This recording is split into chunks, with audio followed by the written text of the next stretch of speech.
Hi friends! So one of the things that I get asked all the time is, how do I make money using my Cricut? Or maybe, should I buy a Cricut? Is the market too full? Can I still make money? How do I start? And it's hard to sometimes get those answers because some of the Cricut people and the vinyl business people, they don't want to give you their answers, but they don't want to share their secrets. But I'm here today to give you all the inside info. So here's the thing, a lot of people when they're first starting out and they've been doing crafts, or maybe they have a Cricut or another vinyl cutting machine, or maybe they don't have one and they're wanting to get one, they have all these questions about how to get started, and it's overwhelming at first. It can be confusing and complicated, and then sometimes you'll reach out to those that have one and they don't want to share their secrets. They're afraid that you might be competition or this or that, but I'm telling you, the idea is that we all succeed. Ladies, if you will just build each other up, there is room for us all to succeed. So let's start with the first question. Is the market too full? Because you guys have all been on the Facebook Marketplace, you've all been on Etsy, and you've seen shop after shop after shop selling signs, selling shirts, selling this, selling that, and you're like, can I still make money?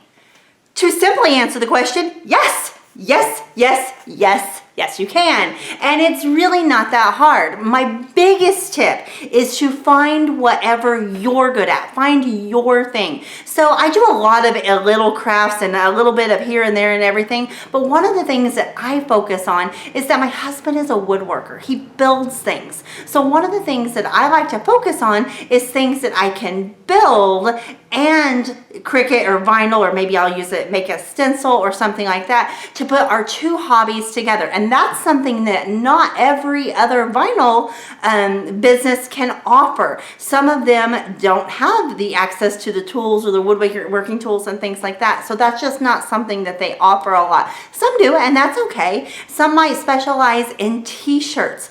I do a few t-shirts. They're not my favorite thing to do, but I do several of them. But I know some that only do t-shirts, and that's kind of their thing. Some do signs, some do cups. We have a business here in town that only does those beautiful, like epoxy coated cups. Now, I am not good at that. I have a Cricut. I could do that, but I haven't taken the time to learn how to epoxy the cups. Could I? Of course. Could my husband build me something to rotate and dry it? Of course, but it's just not my specific things. I have done a few cups for people, but it's just not my focus, and because that is their focus, they sell tons of them, and they're gorgeous and they're good at it. So find what you're good at. We have another crafter here in town. See, we have all of these people that are in our small town. We have a little small town, like 3,000 people, and these are all people in our community that are doing this, that have a Cricut, that have a business, that are making good money, but yet we're not saturating the market. We're all doing kind of our own thing, and even when they overlap, that's okay. But we have another business that she does cutting boards, and they're beautiful. She does mugs and cutting boards, and she layers. I try to stick to just a couple layers, but she does incredible work, and she does really well at it. Someone else might have a maker, and they may be cutting out fabric things for people and things like that. Somebody else may have the maker and be cutting out the balsa wood things they're really thin, so they may be doing something like that. And so there is just a ton of ideas. So my biggest tip is the market too full? Don't try to do everything. I love crafts. I've always loved crafts. I love trying new crafts. So yes, I will, and I'll talk about a lot of the crafts, and especially as I follow the holidays, and I'll do specific things just for a specific holiday to sell. I will, venture into this or that, but really I try to stick true to my style and the things that I am really good at. And then if I'm not really good at, it doesn't hurt my feelings to refer somebody to somebody that does that. And I would much rather give up an order and be like, you know what, my friend over here, she's absolutely great at that, and I think that you should order from her, because I know in the same token, when she gets somebody that she's like, well, I don't do any wooden things, but Amanda, she does. So you just build each other up and you'll both succeed. Another tip is to follow the holidays. So you have your own kind of style and things like that, and I love holidays, so that's probably why I do this, is I will venture into the other types of things just because I love holidays so much, so I like changing it up. But so for example, so for Valentine's Day, I might make the cute funny underwear, or the monkeys, or I might make faces, or just anything and everything that I might just be kind of fun. And that is just something that I sell during that short amount of time. Sure, if somebody had a custom order at a different time, I might, but that is something that I sell during a short amount of time. And so follow the holidays. So one thing we sell a ton of in the summer is yardsies. We make a ton of them. I don't even know how many sets. I have the number somewhere to count just how many sets we made last year, but it was hundreds of sets. And so my husband cuts them out. My teenage son, he's 17, he sands them all. We paint the dots and everything together, and then I usually clear coat them, and then I make the vinyl decal for the bucket, and I also make the laminated scorecards, and we put it all together. And so it ends up being just a family project. We all help out and we sell a ton of them, and so that's my big summer seller, and I sell a ton of them, and that's kind of in my type of thing. That being said, on Mother's Day, we will make plant hangers, and so basically they're just this, I'll insert a picture, but they're a plant stand that holds a plant, or a wreath or something like that, and it makes it really nice so that you can still stay in your type of thing, but gear it towards the different holidays. Also, when competing with other vendors in your area, don't try to undercut them. Don't try to, that was my biggest thing when I first started out. It wasn't that I was trying to undercut them, but I honestly didn't feel like my product was as good as theirs. I've been doing craft shows for 20 some years. I started when I was 15, and we've been doing them and I did it with my mom, and I've just grown up in that world. But I've only had a vinyl cutting machine the last few years.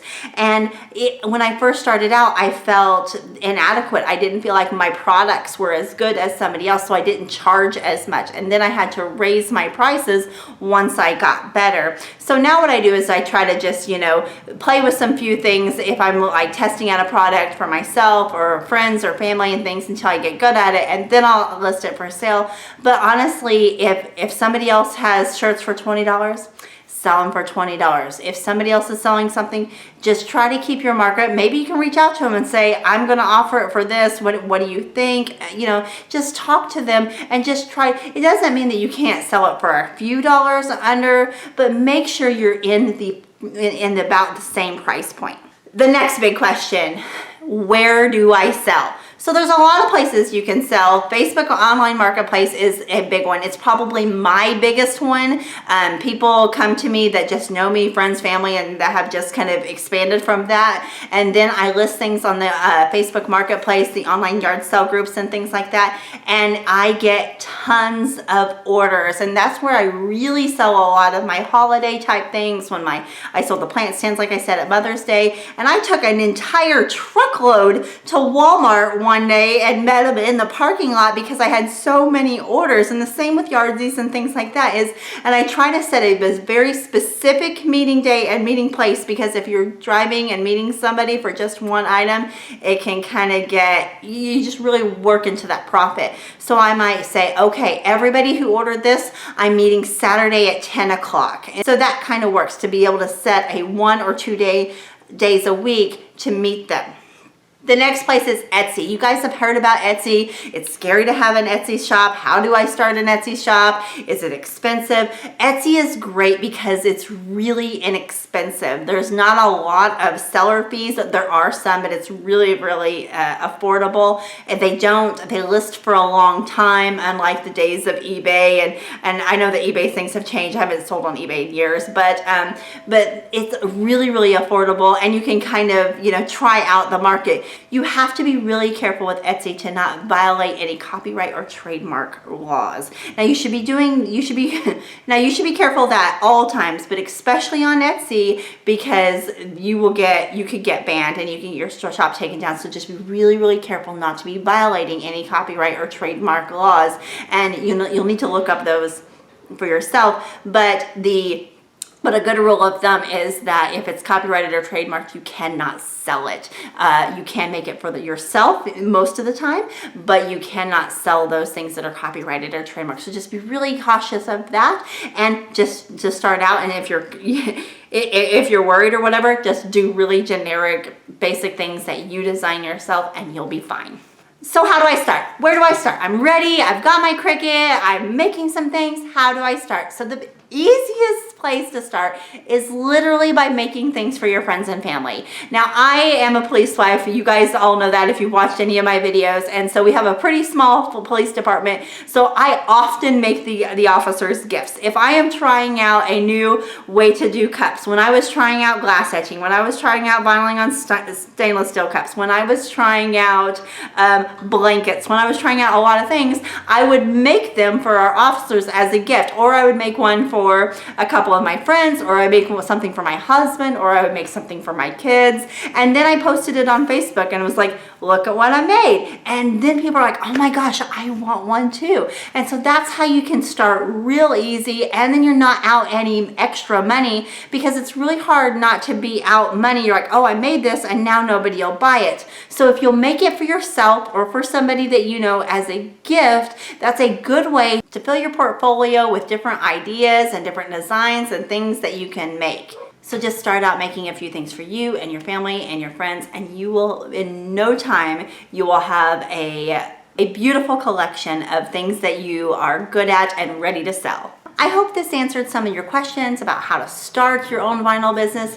Just start small, do what you will enjoy, do what you're good at, and go from there. I promise, just have fun with it, and it will grow and it will grow, and before you know it, it can easily grow into like a part-time job or even a full-time job. I know people who do this full-time, but that all depends on how many orders you want to take and how busy you want to be. One of the things I'm going to be doing on my channel is every month I'm going to try to update you guys on what I'm selling, what I'm currently selling, what my biggest sellers were, what I've seen some of my friends' shops selling, and things like that. So we can all build our businesses together and give you guys ideas for future months and things like that. So that will be the next video. It'll be up shortly, probably in a couple days. So make sure you subscribe to watch that. Thanks for watching, guys. Be sure to like and subscribe, and tell me what are your favorite tips. Share with everyone else what are some of your favorite tips, or ask me some questions and I will gladly give you the answers. If I know it, I'll let you know. There's no secrets. We're just building each other up, guys, and the idea is that we all succeed. Anyway, thanks so much for watching. Thanks for being my friend. Again, hit like and subscribe, and I'll see you soon. Bye.